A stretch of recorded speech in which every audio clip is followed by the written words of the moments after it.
Yes, Kenya. Tamu sana, yes, tamu sana. Some few hours ago, Mumias East Member of Parliament, Benjamin Washiali, a very close William Ruto ally and defender, took to his Facebook account and had this to say. Honorable Benjamin Washiali, I will not be vying as MP Mumias East. I will dedicate all my energy and resources to other party and election of the 5th William Samoei Ruto. That's Benjamin Washiali's post some few hours ago today. And from this post, Benjamin Washiali is just announcing to the whole country that come August this year, he will not be defending his seat. He will not be in the race. And going through the comments after I posted this, Kenyans had varied opinion on this.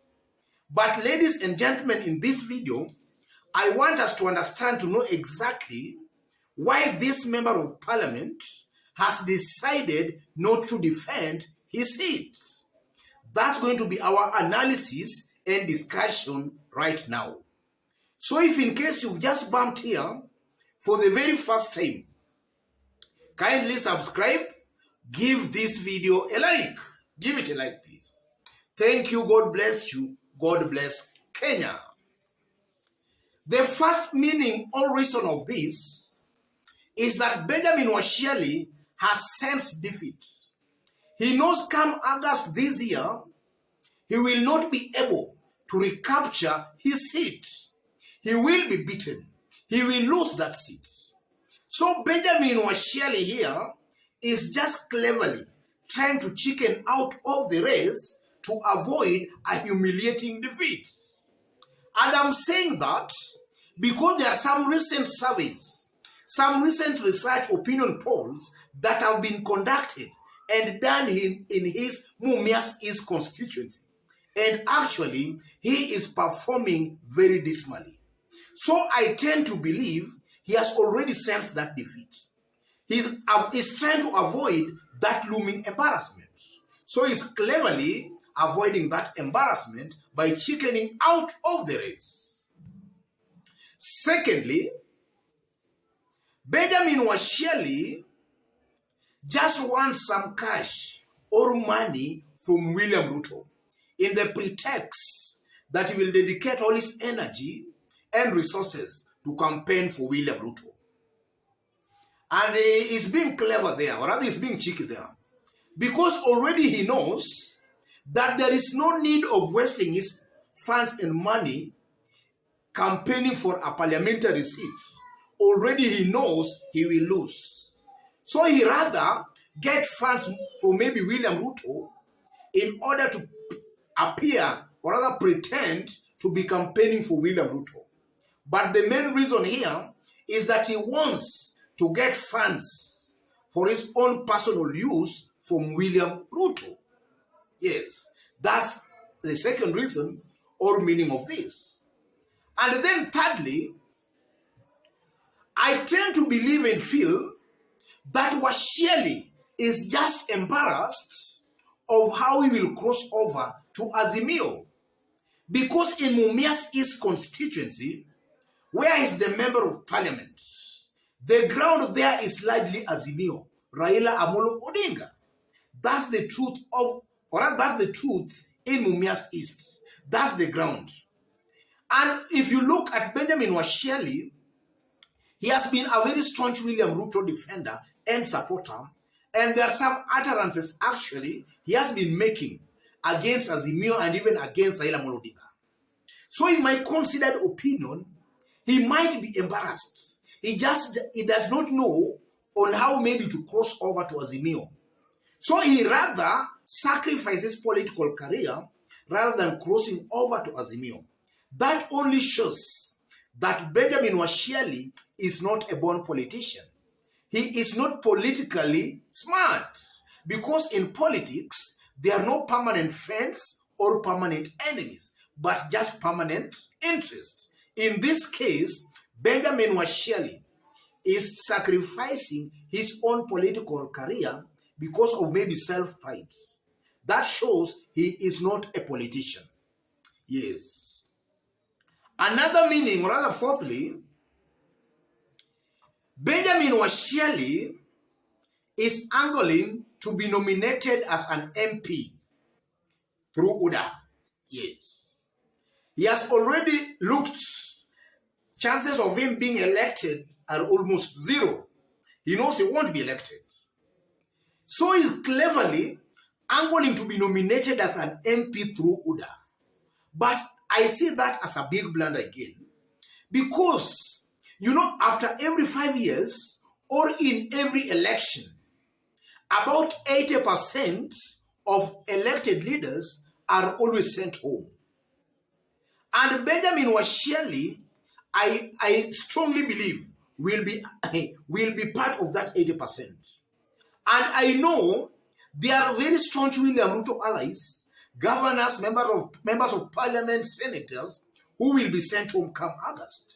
So if at all Benjamin is positioning himself to be nominated as an MP, my advice to him that will not be tenable.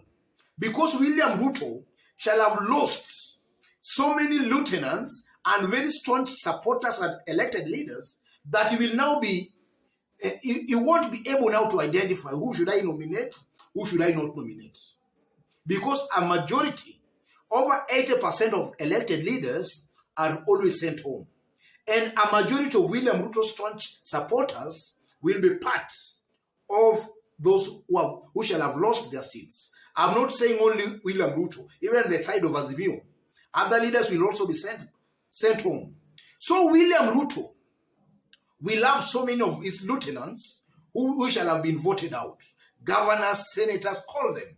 So if Benjamin Washiali was angling for a nomination, that might not be possible. He has to rethink twice. And then another reason, or rather another meaning to this, I feel or rather tend to believe that Benjamin Washiali has just been misadvised into thinking that William Ruto will form the next government come August this year. So maybe out of that out of being misadvised, he is maybe positioning himself again for an appointment in the government. I tend to believe that he has been misadvised. Because looking at the political reality in Kenya today, chances of William Ruto winning the presidency come August seems to be becoming slim and slimmer each passing day. If at all the prevailing political situation remains constant, chances of William Ruto winning the presidency come August this year, in my considered opinion, is becoming slim and slimmer. So at all, if Benjamin Washiali is actually sacrificing his parliamentary seat for an appointment in Ruto's government, he is making a very big blunder, a blunder that will cost him permanently. He's making the same kind of a mistake Johnson Muthama made in Machakos when he chickened out of the race as a senator. And you can now see that his chances of even being elected for any seat he wants in Machakos is almost zero or slim. Same to Moses Kuria. So in this case, from where I sit, and if Benjamin Washiali is listening to me, Mr. Benjamin Washiali, this is a blunder you are making. Looking at the current political situation in Kenya and projecting it to 8 months to come, or rather 8 months coming, chances of William Ruto forming the government, or rather forming government, are becoming slim and slimmer each passing day. So you must rethink maybe your stand. I consider it will be better to lose fighting than to chicken out of the race. That's my considered opinion. Otherwise, ladies and gentlemen, just as I did indicate when we were starting, if you've just bumped here for the very first time and you have not yet subscribed, kindly subscribe, give this video a like. Give it a like, please. And to our fans and subscribers here, I'm very much humbled, very grateful for the kind of support you are giving me here by constantly giving our videos likes, constantly dropping your comments. God bless you. God bless Kenya. And to any other person who is also a fan of ours here, you love and you like our videos, but you have not yet subscribed. Take this moment right now, tap on the subscription button and also on the notification bell to receive a notification anytime we upload a new video. God bless you. God bless Kenya. And before I finish, this also just shows the kind of leaders William Ruto is using in Western to push his narrative or his candidature. These are politicians who are already irrelevant on the ground, and they're just there for maybe William Ruto's money. God bless you. God bless Kenya.